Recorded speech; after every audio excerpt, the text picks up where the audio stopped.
Godzilla versus Kong में हमें एक इंटरेस्टिंग बात पता चली थी। इस मूवी के इवेंट से पहले गॉडजिला और बाकी सारे टाइटन 3 साल के लिए गायब थे। आज की वीडियो में हम इसी टॉपिक पर बात करने वाले, तो बिना किसी देरी कर स्पॉइलर का ध्यान रखते हुए चलिए इस वीडियो को शुरू करते हैं।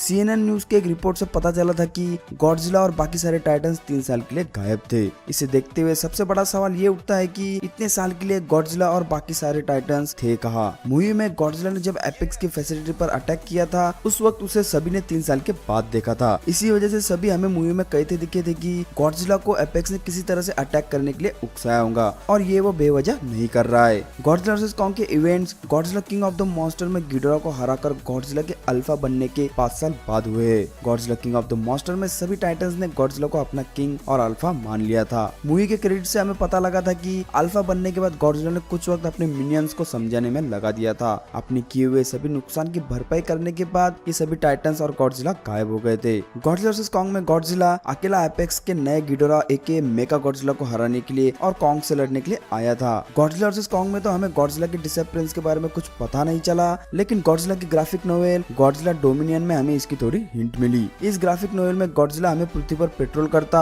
और जो रेबेलियन टाइटन गॉडजिला के खिलाफ खड़े हुए हैं उन्हें रास्ते से हटाता दिखा। इस कांस्टेंट ट्रैवल और लड़ाई की वजह से गॉडजिला पूरी तरह से थक गया था। उसे आराम की सख्त जरूरत थी और आखिरकार गॉडजिला को ग्राफिक नोवेल के आखिर में आराम करने का चांस मिल जाता है। इसी के बाद गॉडजिला अपने एक पुराने सुरंग में वापस चला जाता है और इसी के बाद गॉडजिला का सुनकर सभी टाइटन्स हाइबरनेशन में लौट जाते हैं। टाइटन के इनएक्टिव होने की वजह से गॉडजिला को भी एक नींद का अवसर मिल जाता है। गॉडजिला डोमिनियन की time frame Godzilla versus Kong की न्यूज से काफी मेल खाती है। गॉडजिला और टाइटन्स 3 साल के लिए कहाँ गए थे, इसका एक सेंसिबल एक्सप्लेनेशन हमें यहाँ से मिलता है। किंग गिडोरा को हराने के लिए गॉडजिला को काफी किल्लतें झेलना पड़ी थी और इसी के बाद उसे बाकी टाइटन से भी निपटना पड़ा। इतना कुछ करने के बाद गॉडजिला को एक लंबे नींद की बहुत जरूरत थी। डोमिनियन में गॉडजिला 3 टाइटन से एक के बाद एक लड़ता है और ये तीनों फाइट उसे थकाने के लिए काफी थी। उसके लिए अपने एनर्जी को रिप्लेनिश करना भी बहुत जरूरी था, क्योंकि अल्फा होने की वजह से सभी टाइटन्स को लाइन में रखना उसकी जिम्मेदारी है। इन्हीं सभी कारणों की वजह से शायद गॉडजिला एक छोटे से हाइबरनेशन में गया होगा। इसका फायदा हमें गॉडजिला वर्सेस कॉन्ग में दिखा, जहां गॉडजिला क्लियरली अपनी पूरी ताकत के साथ रिटर्न आया था। इस हाइबरनेशन की वजह से वो कॉन्ग और मेगा गॉडजिला से भी लड़ पाया और उसकी एटॉमिक ब्रेथ भी हमें काफी पावरफुल दिखी। इन दोनों फाइट्स के बाद अगर गॉडजिला फिर कुछ वक्त के लिए गायब हो जाता है तो वो किसी के लिए भी शॉकिंग नहीं होगा और इसी के साथ हमें मॉन्स्टर में कुछ मूवीज गॉडजिला के बिना भी दिख सकती है। इस टॉपिक को लेके आपकी क्या राय है, हमारे साथ कमेंट सेक्शन में जरूर शेयर करें। इस तरह की और वीडियोस देखने के लिए ब्रिलमंती को सब्सक्राइब जरूर करें और बेल आइकन को दबाना मत भूले।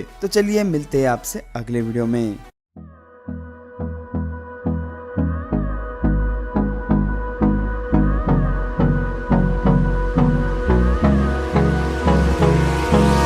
Hold me close till I get up. Time is barely on our side.